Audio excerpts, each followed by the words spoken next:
Bapak, Ibu, saudara-saudari, mari kita hening sejenak untuk mendengarkan sabda Tuhan. Bacaan dari Injil Matius bab 4 ayat 18 sampai 22. Ketika Yesus sedang berjalan menyusur danau Galilea, ia melihat dua orang bersaudara, yaitu Simon yang disebut Petrus dan Andreas saudaranya. Mereka sedang menebarkan jala di danau, sebab mereka penjala ikan. Yesus berkata kepada mereka, "Mari ikutilah aku, dan kamu akan kujadikan penjala manusia." Lalu mereka pun segera meninggalkan jalannya dan mengikuti Dia. Dan setelah Yesus pergi dari sana, dilihatnya pula dua orang bersaudara, yaitu Yakobus anak Zebedeus dan Yohanes saudaranya, bersama ayah mereka Zebedeus sedang membereskan jala di dalam perahu. Yesus memanggil mereka, dan mereka segera meninggalkan perahu serta ayahnya, lalu mengikuti Dia.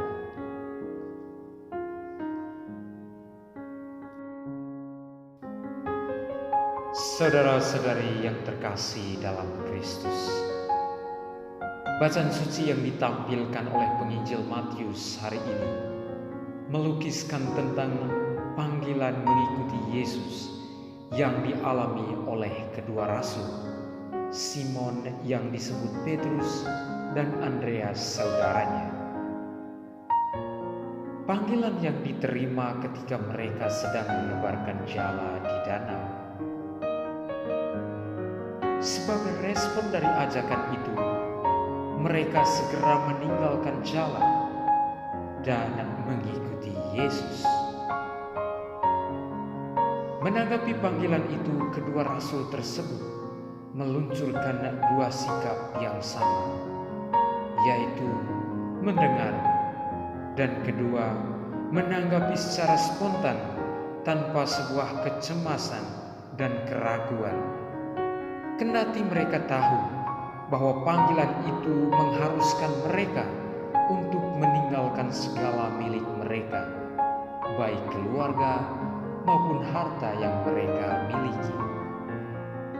Saudara-saudari yang sama dikasihi Kristus, Yesus mengundang kita untuk mengakui kehadiran dan kuasa kerajaan Allah. Dia mendorong kita supaya berpikir dan hidup dalam sebuah kunci kehidupan baru.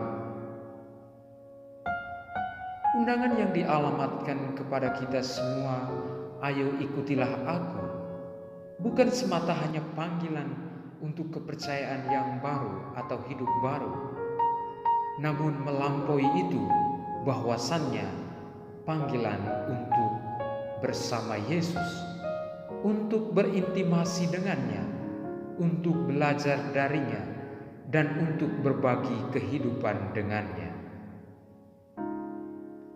Sebuah pertanyaan yang kerap kali kita lontarkan dalam refleksi pribadi kita. Bagaimana kita mengikuti Yesus dengan fakta bahwa Dia tidak lagi bersama kita secara daging? Saudara-saudari yang sama dikasihi Kristus,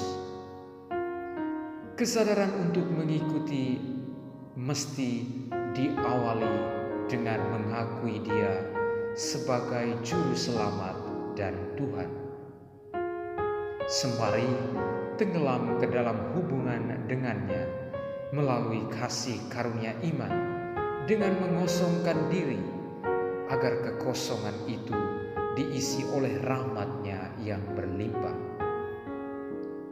Kita datang kepada Yesus sebagaimana adanya, mempercayai Dia untuk mengampuni kita dan menjalin hubungan yang tidak terputus dengannya.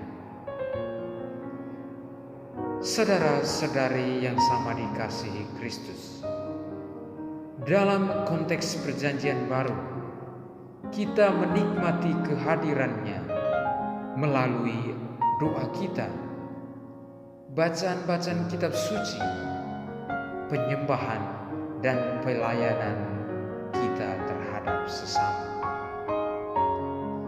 Ketika kita menjangkau orang lain dengan kasih Yesus, baik di gereja, di keluarga, dan dimanapun, di situ kita mengalami persekutuan dengannya.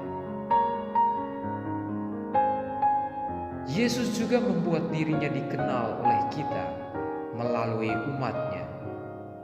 Melalui pewartaan para rasul, kita semua mengenal Yesus. Jadi sesama kita adalah kehadirannya yang nyata. Mengikuti Yesus berarti persekutuan yang baik dan intim dengan umatnya. Saudara-saudari yang terkasih, hal yang perlu kita renungkan bersama dalam masa Advent ini adalah, apakah kehadiranku membawa wajah Yesus bagi sesama?